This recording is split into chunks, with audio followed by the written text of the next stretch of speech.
My friends, welcome to another episode of Mandatory Redistribution Party.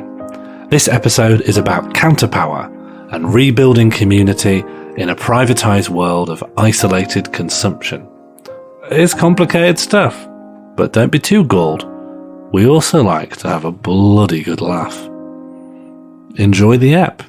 Due to the untimely death of an uncle you didn't know you had, you've inherited the deeds to an old social club and are tasked with revitalising it within 1 year. Oh my God.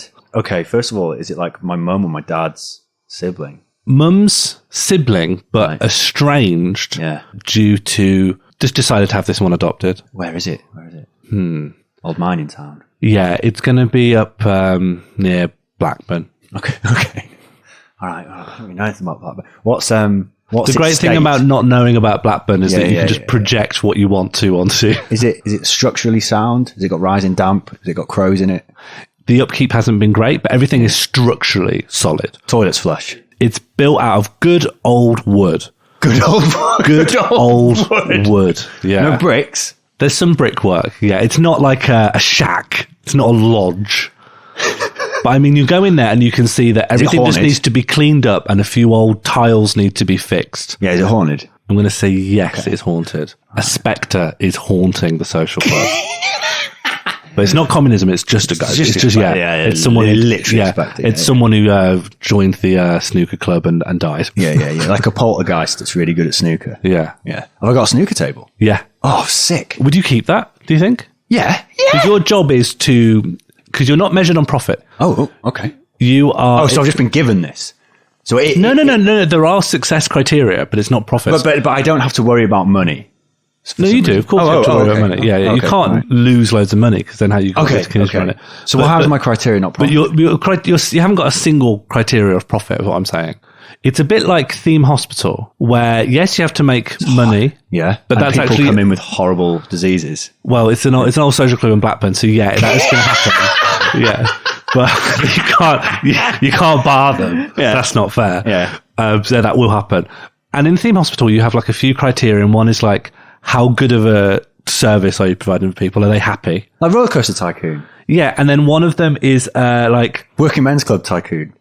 You'll get like a commissioner comes around, looks through all the doors, and he'll like decide if this is all running well. And if he gives you a thumbs up, that gives you a massive boost to your reputation. So reputation is... Who's this shady character? Who's the commissioner? Who's he working for? Just sort of a Mr. Moneybags like top hat character who will come in unannounced and then walk slower than all the other characters and just stare through all the walls of the social club and see if everyone's having a good laugh. What's the poltergeist attitude to this commissioner?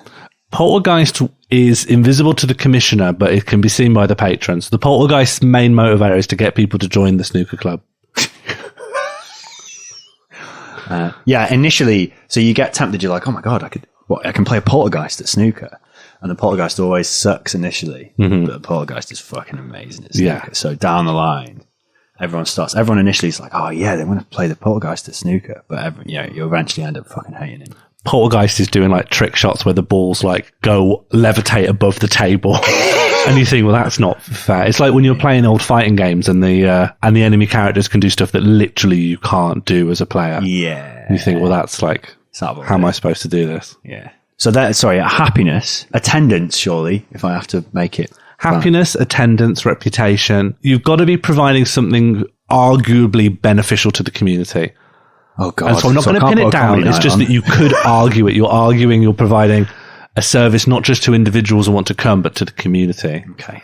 And obviously you have to turn over money, because if you hemorrhage money, that's not going well. Well, I'd do a comedy night, because I can do that. Yeah. I know how to do that. Go on the forum. Who are you going to book, though? Well, I'll find out. I'll see. I'll scope out. You don't think I don't names? think you'll initially. I don't think. You wouldn't initially know. Yeah. I'm not asking you to name people you would or wouldn't book, but like, what would you be going for? Because you're in Blackburn, you may have feelings about what would go well or go badly in like a town on the outskirts of this area. What would I do?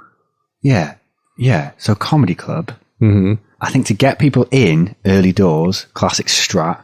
I'd get like a TV name. Yeah. I've seen what the promoters do. I'd do that, and then I'd ensure that I had I'd have a diverse bill. Yeah. Diverse in terms of like gender and ethnicity, but also in terms of like type of thing, type of act, to get a kind of key on what the audience is into.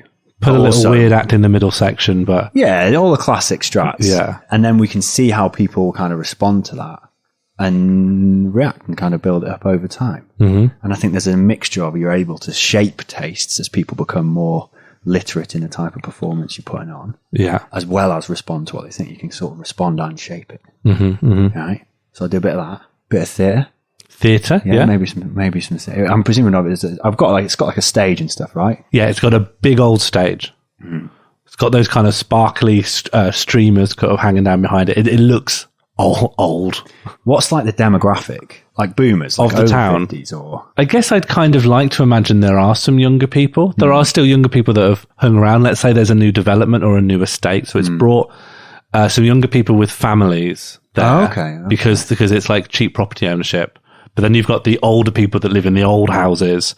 Their younger ones may have gone into the city, but there is now some new blood. Boom, creche, childcare. Mm-hmm. Do that when people are in work. Can do that in there. What? Bring them to the pub? Like what? No, it's not a pub. Why is it a pub? It's a community centre. I thought it was a social club kind of thing. Yeah. Okay, so but that's an important question. So you're framing this as a community centre and not a social club. Because if I've just moved to Blackburn with my family and I'm a young woman, I'm like social club, where women aren't allowed and everyone's smoking. Like, what are you going to do to make clear to these people that your creche is an option? It's not just going to be like an old guy called Harold trying to stick your baby on the snooker table and then going back to the bar for a bit. Throwing the baby everywhere. Trying to pot the baby. Trying. Succeeding. Yeah, that'd be tricky. But I'd nonetheless try and do it. Okay. You'd have to hire in some people who can... Yeah, some good people. I'd get some consultants in. Yeah. I don't know anything about running a fucking crash. I'd have to get someone else who knew about it. I'd find what the best crash is in the town, and then I'd offer that person more money. What, you'd just do a hostile takeover? Yeah. I'm going capitalist. Wow. Well, you've made me a capitalist, so I'm going to be one. I haven't made you a capitalist. I've tried to say that the profit motive is like subsumed within a variety of incentives. That was my intention at the beginning, that you haven't got this single motivator of profits. You've got this variety of design outcomes. Nah. That's not the only problem with capitalism, is it? The profit motive. It's the structure and the hierarchy of me as an individual. I'd make it a co-op day one then. And so how would you structure your co-op? So you're not for profit? Yep. Presumably. Yeah. And what, you've got... life drawing. Life drawing's good. Calligraphy. After school club. Backgammon club. Yeah, okay. Origami. Bake sale! People love baking. I haven't got a kitchen there, but I regularly have bake sales that raise funds that enable me to pay my crash runner really well. What is the main thing that you sell? At a bake sale? Bacon? No, I mean just overall. Are you inviting people into a space so that you can sell them drinks? Which is the traditional social club model. What's confused me is you've said there's no profit motive. So I'm like, I don't understand what I'm trying to... It's like there is a financial element or there isn't. I'm confused.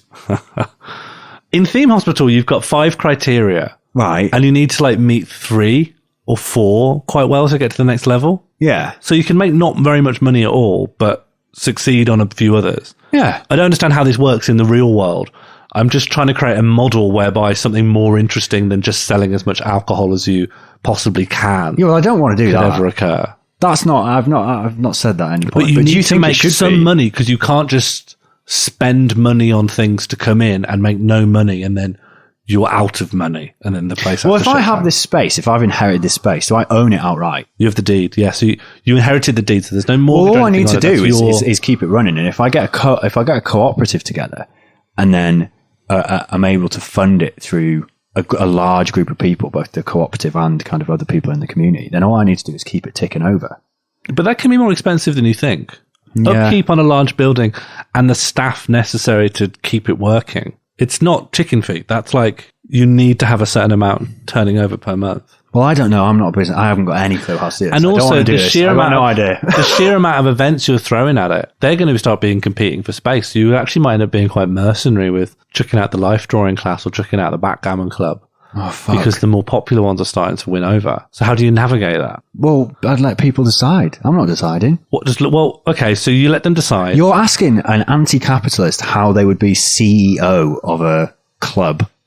All right, so you want the profit, but I would delegate absolutely everything and just see what worked well and let everyone else decide. It sounds like you're a step away from just going, I get the deed, I just pass the deed on. Pretty much, yeah, that's what I do. We need community centres. We need centres of community, even if it's not just this one building. We need fulcrums around which communities can turn and people can interact and people spend time near other people's faces. Well, this. So yeah, we need to combat alienation, right? Because what capitalism wants is it wants you sat in your own house that's either rented or on a big mortgage you're paying out, alone, watching TV or watching something on, on you scrolling through your phone. It wants you alienated, but also privatisation just causes such vast amounts of alienation on its own. Like old council estates are now sort of split up. So you can be in a street and be like, oh, okay, so everyone here sort of lives the same life. No, this person owns this property. This person's like sublet 2 rungs down and pays way more. This whole street is now changed who owns this. And this here is part of an estate and this is all social housing. And yet to the untrained eye, this is just one street or one little set of avenues. So all these people who like live right next to each other have nothing in common now because the relationship they have with property, which is like the main form of capital and asset ownership, has just been chopped into a million different categories. It would not. We're now in a situation where if you proposed the concept of a library and it didn't exist, if libraries didn't exist and you went, right, there's this place and you can go there for free. And there's just like all this knowledge in there or stories or like adventures to experience in your mind. And you can just get one and you could read it there. Yeah. Or you could take it home, read it over a couple of weeks, bring it back, get another one. You could even meet people that talk about the book. Yeah. Talk about the book. In a designated time period. If libraries didn't exist, they sound absolutely fucking mental. But that's horrible. That's how dominant the horrible alienated humans are. Social animals, right? We are happier when we have we've got this horrible loneliness problem. Yeah. Right. Loneliness is a huge thing, not just for like older people, but particularly for older people, but for loads of people. People are lonely, and it's how do we get people out of their houses, right? It's as alternative comedians. Well, let's just take it from the premise of alternative comedy, right? We've both run fairly successful comedy nights. I think you're probably more successful than us because we've stopped in Manchester even trying. But a lot of despair in Manchester. Yeah, it's a different comedy. Because we've already brought up the problem this all revolves around, right? Is because money. Yeah. Okay, libraries, they only work because they're funded by the local council. If we wanted to make something new, there's no way the local council would fund anything, right? Mm-hmm. So they've got no fucking money. Yeah. Yeah. But also, even if they did, I don't think they would. No. Right? Not in this context, yeah. You couldn't propose a new thing. You couldn't propose a library now to a council that was running a surplus and they go, actually, that sounds great, let's do libraries. It just isn't going to happen. It's not politically viable. We have to look beyond our own history because we're now in a slightly more dire straits than then and think, what are ways that we can create social cohesion, create community? I think that arts are great because fostering engagement in the arts, it's just benefited my life so much. I don't see why anyone should have that not in their life. But it has to be done without overheads. It has to be done really cheaply. And maybe once it's going, it can make money and it can grow if enough people are in it that you can make the argument that it should be supported. But it needs to start from nothing. You know, I started doing comedy in university and then I kept going out of university, and that saved me from the worst excesses of the crushing despair of hitting the job market and not having many friends. because I lost a lot of friends who went from uni and just left, vanished. Where are you now? And I met so many people through comedy, and I have so many friends and I have so many people in my life that I treasure through doing comedy. Yeah. Because comedy introduces you to, like, you know, when you're first doing it, you're meeting 4 or 5 new people who you're in the exact same situation. When you're a new comedian, you go into a green room, there are people, they could be from completely different walks of life, but right now you're in the exact same situation. You are shitting it and you have to go and perform. Yeah. And that causes a camaraderie that still you feel with other comics. Yeah. Like shared trauma. Yeah. Shared trauma. Oh, it's just one of the best. Yeah. Maybe in my working man's club, I make a deal with the poltergeist and I go, listen, I know you love snooker. Yeah. But what we'll do is we'll get a load of people in for an event who maybe aren't, you know, they don't have that much solidarity and they've just come for, we've said there's free beans. They're here for free beans. And then already getting expensive. Could you just well, they haven't really got free beans, it's a trick. Oh, right? Wow. And then poltergeist bolts the doors and starts poltergeist, you know, I'm switching the lights on and off. Yeah. Poltergeist is going crazy, he's going crazy. And then we create it's an escape room and they have to work together to overcome it. And then they have the solidarity of, we defeated the poltergeist. Mm-hmm. And I just sort of do that every week. Every single week. The same group. They know all the puzzles. They just love the ghosts. They definitely wouldn't, I'm saying the shared trauma would make them have, but it would probably be like the movie The Mist, where they all just get really divided and maybe all end up shooting each other. One of them starts a religious cult, 4 of them escape and then shoot themselves in a car. Yeah. Maybe not everyone has the same response to trauma than let's make friends. Some people are like, fuck, I need to survive. Yeah, who are my enemies? But yeah, comedy's amazing for that kind of camaraderie, especially like the national level of it, where you might go 200 miles, certainly when you start off 200 miles. But I think there is an element to comedy that isn't that, right? Because comedy is like, someone's come from out of town, you lot come in, pay, sit down, shut up. They're going to talk to you and they're going to drive back to London. Yeah. And there is this degree to which, like, that's not really building that much of a community. There's lots of other alternative art forms that can maybe do more. Well, that's the thing, isn't it? The problem of big networks of like art and how culture's produced and how culture's, you know, Hollywood or even in, you know, the BBC or whatever. But like working class voices are completely marginalized. And by that, I don't mean like there's not enough working class writers on the BBC. It would almost be better to have all these people in all these different communities working on a new play every 6 months that not, you know, your mate Darren is just in, than one of them going to write for the BBC. That like a participation in the culture we have now, diversity in the culture we have now, is maybe the wrong objective. Like, of course it'd be better if there was, you know, a more diverse kind of people in the arts at the top.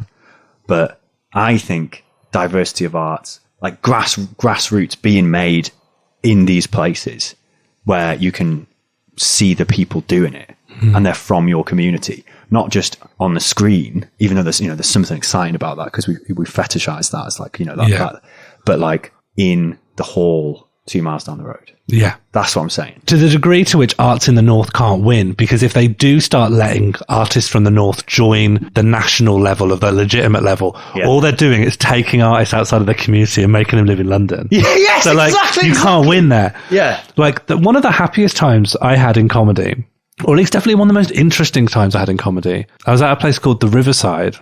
Oh, yeah. And back then the Riverside was run by an arts charity.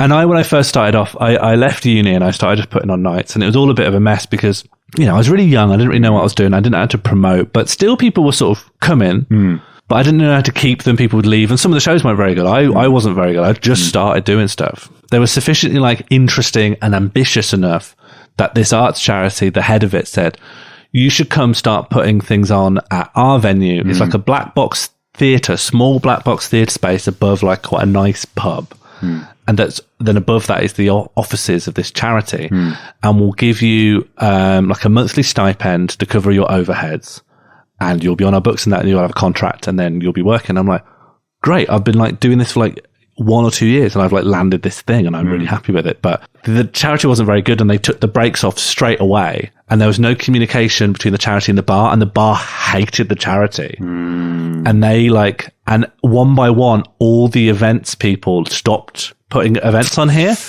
I was the only one who stuck it out right till the end, to the point where they just started using the space as a dumping ground, and we'd go in and they'd be double booked, or they'd be a washing machine in there or a fridge defrosting in the space. And I'm like, this is fucked. And I was so pissed off by it because I couldn't speak to them. They were getting angry with me when I was asking them for help or asking them where equipment had gone. They were getting pissed off with me. And their turnover for events managers, who were my direct point of contact, they had a new events manager every 6 months, which means no one learned the ropes before they left, which told me that something really bad was going on up there. So don't even pursue this. So I ended up thinking, well, they're so laissez-faire with me now. They haven't stopped this money coming through. I'm not going to pay acts anymore. I'm just going to put on a new show, use that money to pay for stuff, and we'll just do a new interesting show, but only with the same cast, which is anyone in Sheffield who wants to be in it. And it was tough as hell. And I was I was living on no money at this time, but we just kept putting on plays. We had Sean Morley's Lonely Party was around this time. Speed Dating with Jeremy Corbyn was around this time. Speed Dating with Jeremy Corbyn was amazing because we put out this thing. I've read the description of it, and it's this mad, incoherent, hyperactive description that's very clearly a comedy show. But there was 4 girls who turned up really dressed up, and we were doing front of house, and we're oh, just so you know, you do know this is a comedy show. And they're yeah, we know. And they're okay. And then they came in, and then their face was aghast when the plot started unraveling, and it was Jeremy Corbyn's just married a cheeky girl, but he's trying to find a new lover so that he can stop fracking or something. It was this really stupid plot. And we also had Murder on the Info Hour Express, this immersive murder mystery. And all these shows were bad. And we all have these memories of what went wrong or why they didn't work. But this group of people who were just happy to be in them, and the people that just kept coming back, not because the shows were amazing, but they were fair play. Let's just see what's happening this time. There was a real feeling of camaraderie and fun that you don't get going, oh, I've got a gig down in Birmingham, I'll just go into that now, I go home. And, it's nothing like that experience. This idea of staying in one place and just doing stuff. Apparently in Germany, and it's changing now because they're sort of adopting the British American model of comedians just travel all over. Comedy was regional. And so you wouldn't travel.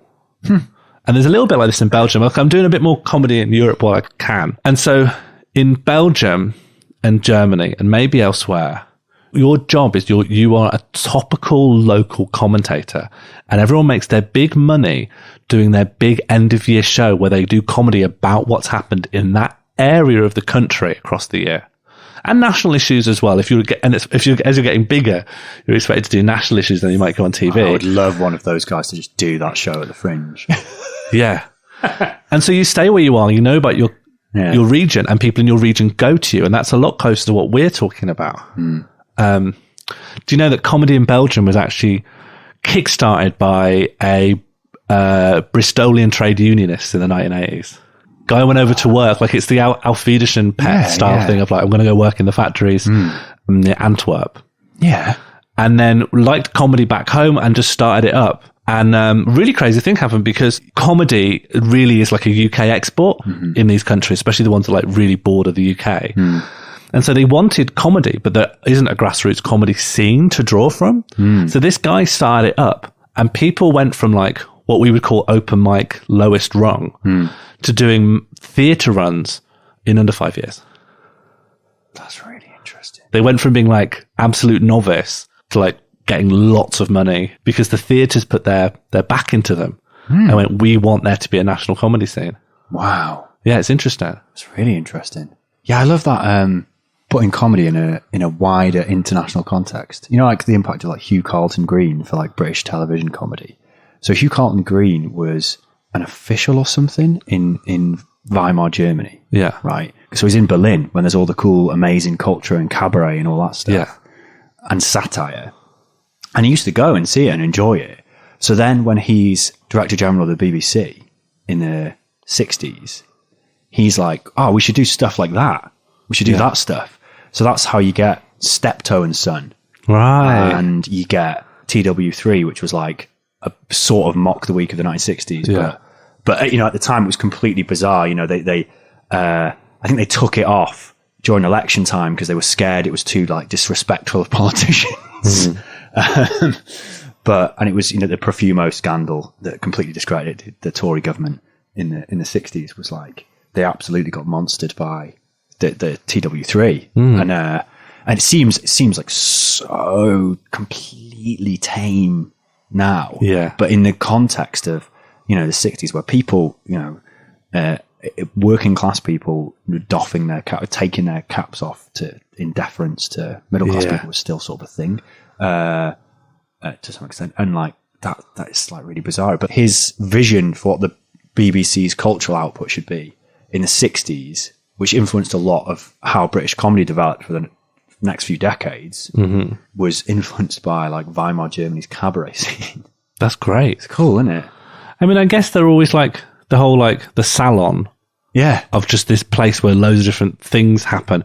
But I guess the salon is like way more like bougie, metropolitan than the social club, but it was sort of an equivalent anyway because stuff's just happening there. It's also churches. I'm not going to take a weird, let's, you know, resurrect Catholicism, right?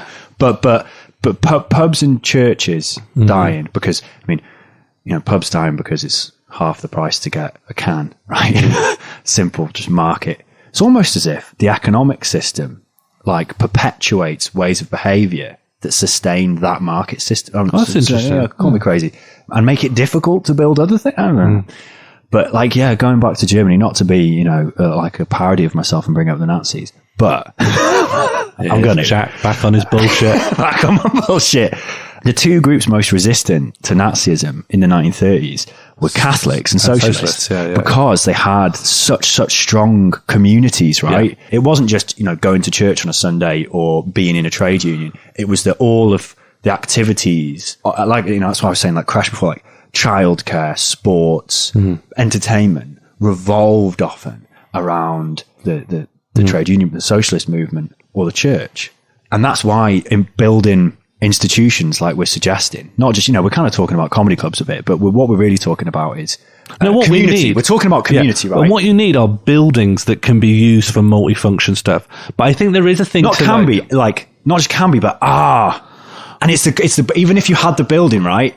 That's the thing, is it's really how do you get people to... Churches have been used in the past for loads of really cool and radical stuff, like the civil rights movement in the USA. Well, I was going to say, and even just smaller things like I think it was in Boston in the 1970s. I think all the black mothers pulled their children out of the school system because the school councils were like refusing to recognize that the segregation was still happening. Like it was legally not happening, but like practically due to segregated housing still existing, it was still happening. So they just went, forget it. And then just started up radical schools in all the churches, and the churches were happy to oblige.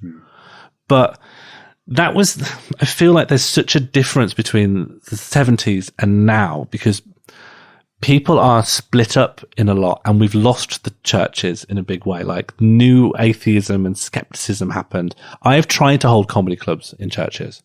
I've done it in 2 different churches. I think I did one of those gigs. Young people won't come to them. No, it's they the won't. church. It's the church. And I also think that's why, if you want to try and organize people around community and arts and stuff, it has to look as apolitical as humanly possible. If the Labour Party did decide to do this, or the Momentum decide to hold it up, you'll lose people who are like, I'm not going to that. I don't want to go to a fucking rally. That does not, that's not. Yeah, yeah. You just do the thing. You don't put the logo all over it. Oh, yeah. Perfect. Yeah. That's how you do a front. Perfect. All right. We're on the same page. Front 101. I'm just saying that logo has to be hidden. Yeah. I think there's a real difficulty now with what activity everyone would want to be involved in. Well, it's diverse, isn't it? That's the thing, is what it has to be adapted, because stuff you would do in a metropolitan city with lots of young people in is different. The people you're trying to get in are like voters over 65 who we can't, you know, a lot of people are like, well, you would just wait for them to die. I think it's music. I think music has to be the big one. Yeah, well, do you know, living in Sheffield, our DIY music scene is exemplary. Yeah. And their politics are great. And do you know how we've got this whole like pay what you want thing? They've got an alternative there that I've only just really clocked and thought about. They just set the ticket price they think is fair, but then just add an addendum at the bottom and say, no one is going to be turned away through lack of funds. That's their one. Right. It's not pay what you feel. It's just here's the price that we need to charge. But if you don't have it, you can still come in. Oh, and nice. that's an interesting variation. Yeah. I think, same in Manchester's got a great music scene, amazing kind of poetry stuff as well. Yeah. And I think it's a mixture of music is like ingrained. Everyone likes music. Yeah. And then immediately suspicious of someone who doesn't like music. Like people who don't like any pizza. You could start on music and then do bands with other stuff. Yeah. Bands with poetry, bands with comedy. And that's how you build up a thing. I'm really trying to work with DIY musicians a lot more. And I don't know why, when I started off in comedy, I received this real messaging. Don't do that. Comedy for comedy nights. Music for music nights. Don't cross the streams. I don't know why we've got that. Oh, it's classic promoter wisdom. You know, like... But it comes from somewhere. I find it really odd. Yeah, well, it's the promoter wisdom. It's the classics of the kind of promoters who have said to me in a green room, are any of you acts gay? Because I won't put two gay acts on right after each other because the audience won't be able to take it. That person was nominated by a national comedy competition. He did it to mine. Go, is anyone here black? Is anyone here gay? Is anyone here a woman? Can I put you all separately? And then one guy who's like a novelty act, he went, I'm a robot. What do you want me to do? He goes, up against the wall. Like, not even like genuinely, he was like up against the wall. It's like, really think about, I appreciate you want to put them over in that side of the room, but like, don't say that phrase. So I think music, you can really get everyone on board with, and then you start like putting in other art forms, and you can, we're backdooring people into community cohesion, and through music, which I think is ubiquitous, we can backdoor people into the arts. But when it comes to this, I'm going to say what I think is my most controversial opinion and probably one of the biggest obstacles hot to take. it. Molly's hot take. I think these venues have to be dry or mostly dry. Yeah. But that's the hardest one. That's why Old Jackie Boys Working Men's Club wasn't all about selling the alcohol. Yeah. You've got to get fucking Muslims into spaces, and all of our spaces are fucking alcohol driven. Yeah. So how, of course, Muslims are othered. They are told not to come into any of the places where people have fun. They need to be dry. And that's going to be one of the hardest things to push. Yeah. It's going to be so hard to tell some people they can have fun without having a fucking can in their hand. Do you know what I mean? Yeah, I know too many people like that, and people I really like that. It's just such an ingrained part of mainstream British culture, isn't it? It's just hardcore binge drinking. Oh, like, do you know when you're at uni and then you go out to the... Like, I know so many people who like go to uni, going out to the clubs, being in the clubs being like, I hate this, I hate this, I hate this. Going home next Saturday, let's go to the clubs. Do you want a pre-drink before the clubs? If you have to pre-drink before the club, that's maybe a sign you don't enjoy the club. Fucking hell. Because you can't go there sober. And I'm not taking any grandstanding against alcohol. No. People can consume whatever bloody... We've been on the cans. Yeah. I was on the cans last night and I was supposed to be doing a bloody stage show. No, I think that's right. But I think we can't have all of our arts and community things profiting off of alcohol and therefore centralizing alcohol within our entire culture. Firstly, we have cultures that don't imbibe alcohol, and so we just exclude them. Yeah. But also, we tether the working class to this overconsumption of alcohol as well. And that's probably even more my controversial opinion. Like we've tethered people to this thing that's obviously not that great. And it does stuff to your mood and your body, and you know. Going full Quaker. I love it. Quaker's had a few good Quaker's had a few good points, yeah. Yeah, like abandoning the country when it started a war. Solid. I love the hardcore, because like modern Quakers are just like really peace-loving and real chill. But like the 1600s Quakers were pretty known for being pretty violent, like radicals, and doing stuff like this guy James Naylor. I can't remember what city it is. It might have been Birmingham, but he just rode into it naked on a donkey. Is that violent? Oh, no, that isn't violent. Okay, good. But it's pretty bonkers. Yeah. I wonder if that's where, because Lady Godiva was Coventry, right? So I guess is that the origin? I wonder if it was, but I wonder where he did it. Yeah. Look it up, it's quite funny. I think a more broader idea of how this fits into politics, right? Just this talk of like culture.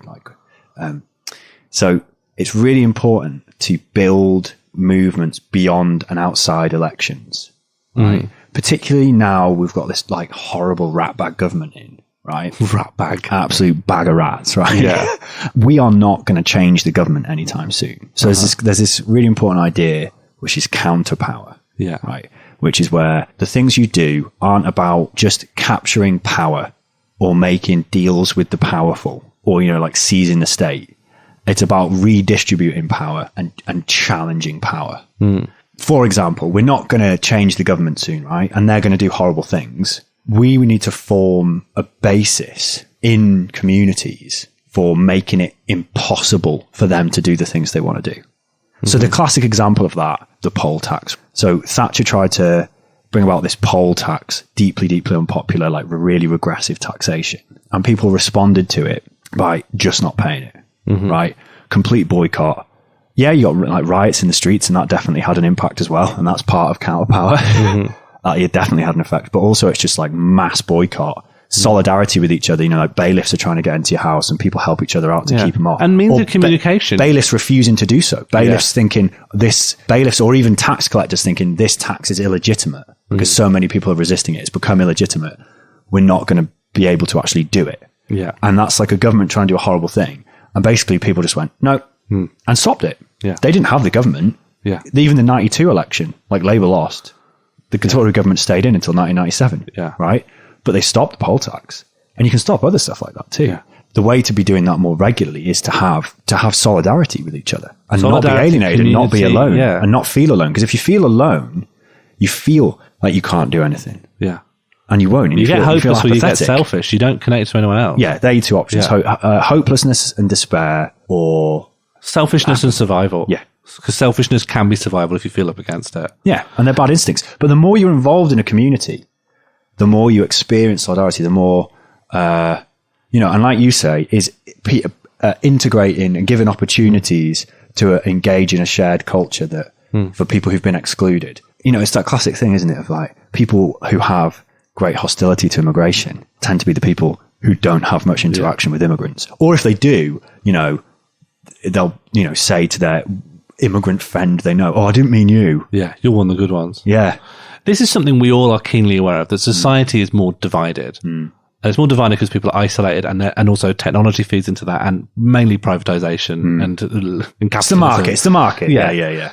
And like everyone understands this, and centrists of like, because they dominate like print media, they've always wrote op-eds like you're in your echo chamber, you only have the opinions that you share, and like but their solution, but they have no solution. What am I supposed to do? I'm supposed to go out and just walk up to a group of men like playing in their dominoes club at the back end of a pub and go, all right lads, do you mind if I sit down, my name's Sean? That's not gonna happen. But if we can we have a library? Can we have a library then? Can we have a place we can go? No, there's no funding, sorry. Well, what exactly am I supposed to do? How do you suggest this? But what they suggest is they think re-engaging working class communities means be racist. Yeah. That's all they. That's like their one idea. No one's asking for compromise. It's just your compromise is just to abandon leftism and just do whatever they're doing. And they offer no practical guidance on this. But only leftism can tell you how to build communities. The history of the radical left is about people making centers of communities, about doing teach-ins, about getting people to do consciousness raising and awareness of people in your community like that. And that's where the radical left have come in. Actual people. Getting people in rooms with each other and forcing them to engage with each other. Yeah. Or trying to teach people. People don't learn anything past a certain fucking age. Like you reach a certain point and you go to work and no one tells you that learning can be something that you go and do beyond that because there's no encouragement to do it. Loads of people do it because there's like handed down cultures and knowledge and idea and a love of learning is passed down. If I existed outside of the life I've led and had a different family or upbringing, I could easily turn my brain off at one point because there's no one in my community that would force me to learn anything I don't already know or want to know. Unless it was to further your career, right? Yeah, because sure. I'll go for training. Yeah, learning, it's the privatisation thing again of like learning is valued.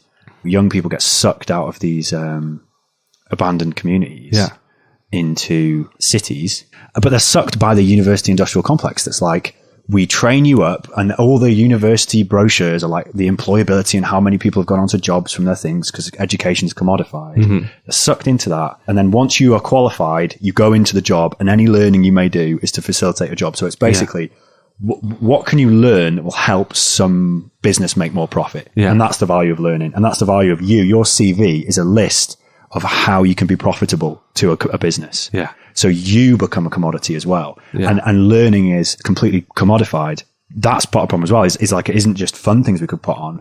It's the anti-Semitism problem on the left. That can only be combated through collective institutions and face-to-face conversations and political education.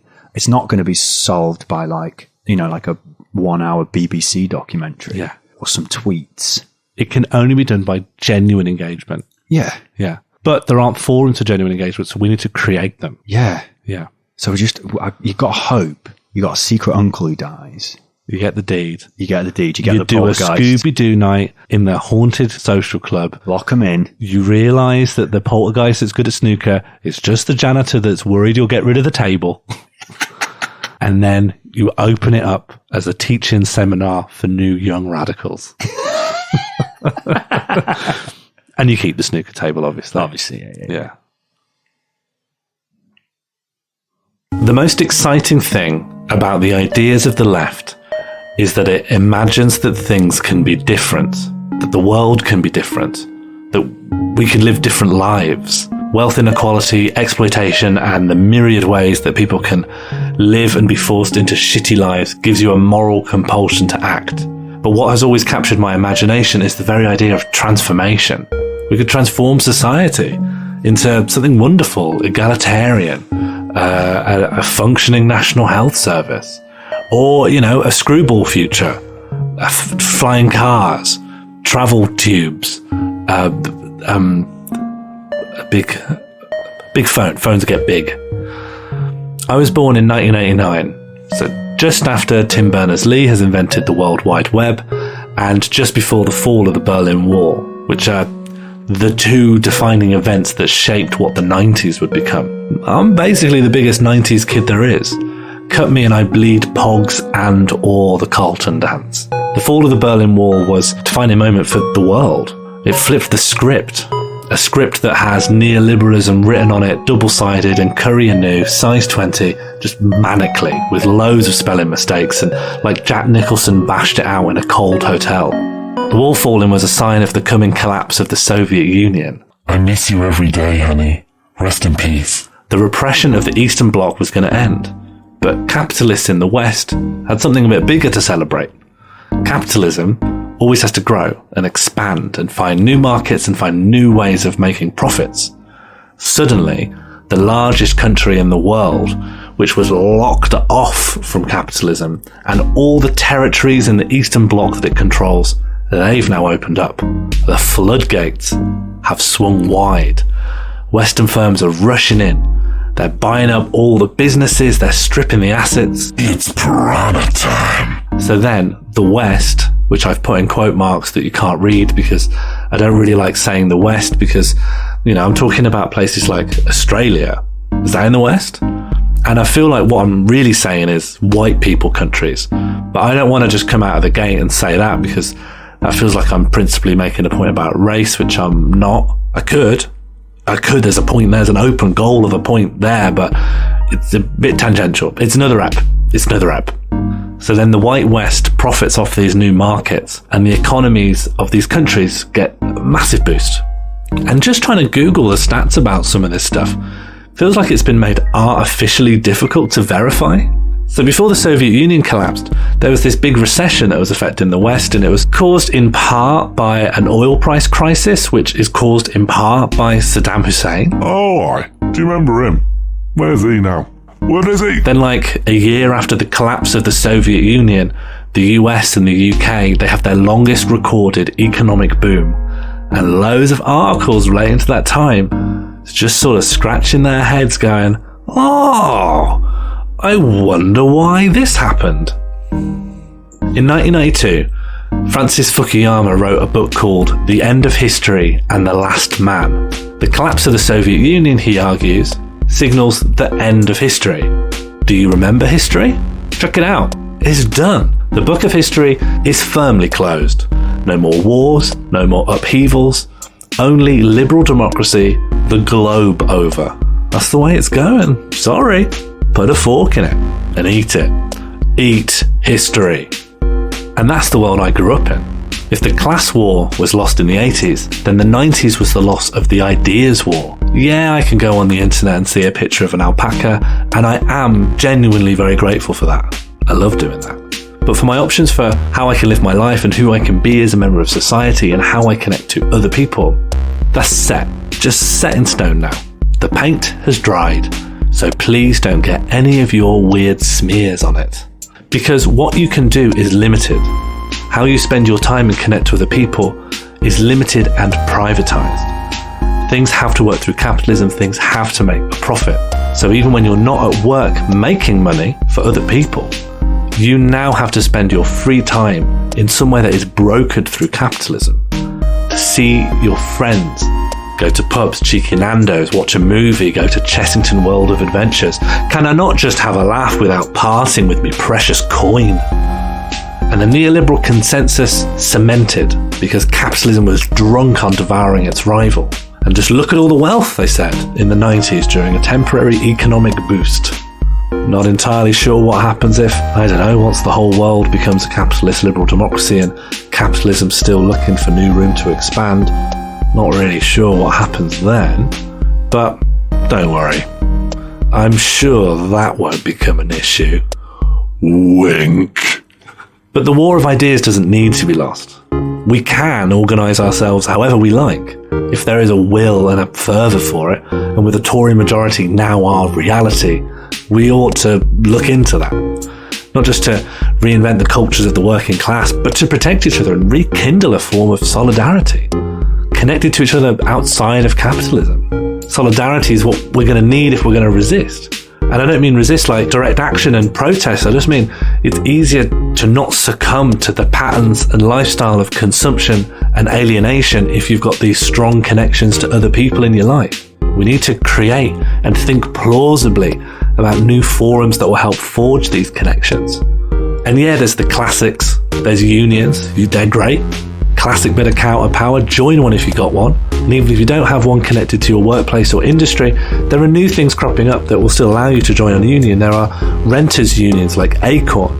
They've mobilised collective action against shitty landlords, unfair evictions, and they've done like nationwide protests against banks like Santander, TSB, NatWest to drop clauses in their mortgages they provide to landlords which force the landlords to evict benefit claimants or charge the maximum possible rents. And then connected to that, there's activism more broadly, like protests, demos. I haven't done a huge amount of this, and when I have, it is just those large-scale actions. And the most important thing to remember with those, if you've not been, is that they can just be fun. I think it's very easy to get cynical about the efficacy of this stuff. What's me going on a march actually going to do? And it, as nice as it is to imagine Michael Gove just staring down at a national march, just crying, going, "Why do they hate me?" It's probably not happening. At the very least, it's a nice walk with your mates, with the added spice of the potential for being kettled. And really, one of the best outcomes of protest is just being there. Of you being there connected to all those people and seeing the size of your cause and the energy behind it. It's invigorating. But I'm not talking about everyone becoming an activist. I'm talking about new ways of connecting with people, or even just bringing back old ways of connecting with people. And for this, the best thing might not be some national action. It might be about going out and finding something cool near you. I live in Sheffield, and a couple of things that I think are pretty neat. There's an organisation near me called Food Hall. They are pushing for a concept of a national food service based around creating communal social eating spaces.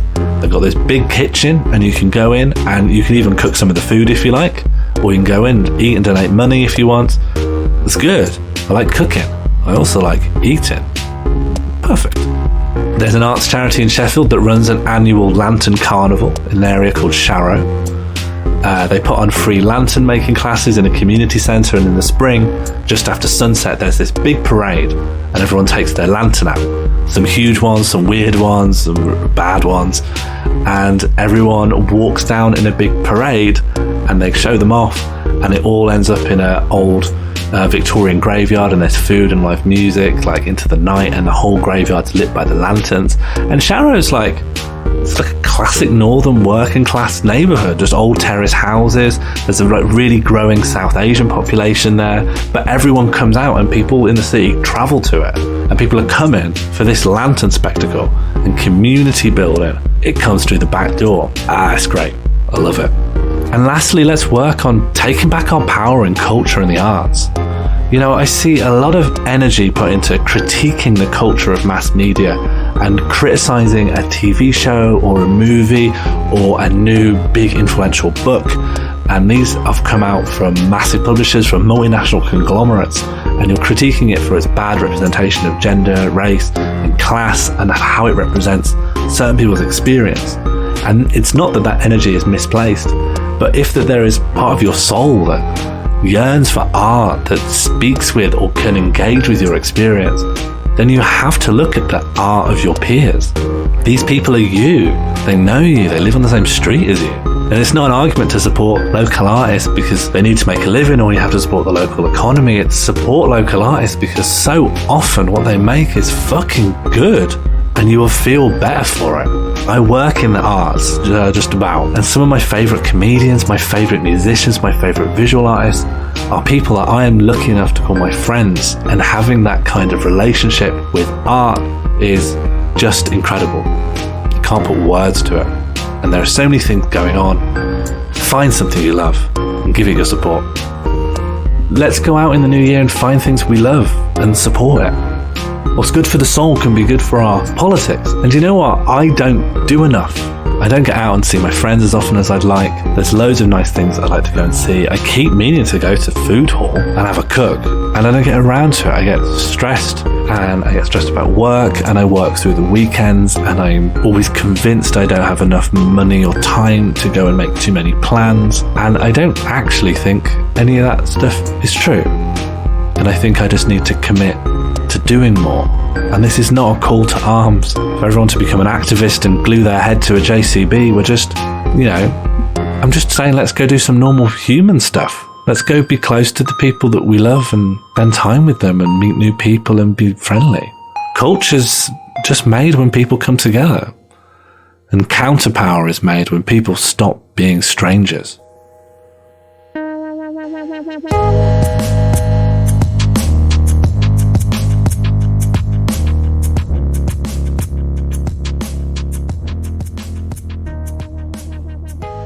Mandatory Redistribution Party was created and produced by Sean Morley and Jack Evans. Our title theme was created by Ella Jean with additional music by Sean Morley. If it's a holiday when you're listening to this, please enjoy your holiday. And remember, the only gift worthy of your family is the means of production. So get seasoned.